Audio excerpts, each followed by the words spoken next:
Amuga kaunti ya Masako ni makwata ubucho itina wangavana wa kaunti mwandu wa Vinyandeti kumia mwamulo amui kamane wa kandalasi kumaserikali ni ya Masako inene vindani ya umbano wa unenania wa maendeleo wa mwena amuika ingi ni wadhana kusobye kundi ya Machakos Youth Service kundi ibwata ila ya serikali nene ya Kenya Youth Service kunenga amuika maotu ikakibadokani.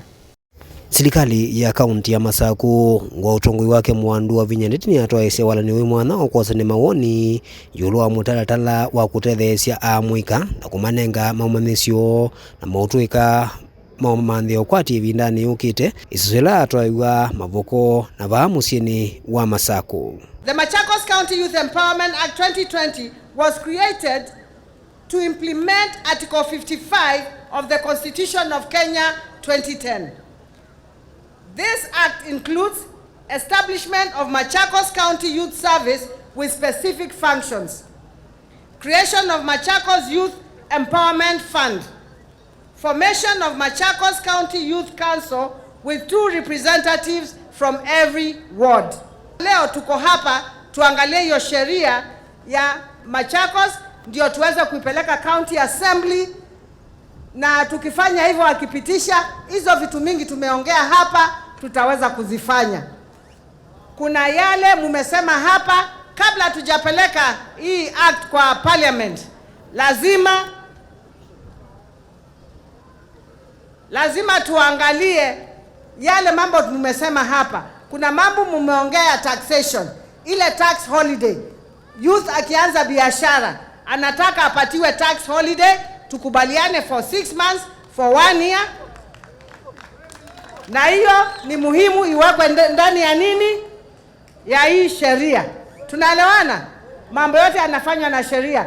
Kwa hivyo hiyo ni kitu moja mumepropose, hiyo ya tax holiday to discuss, tuone kama ni 6 months ama 1 year.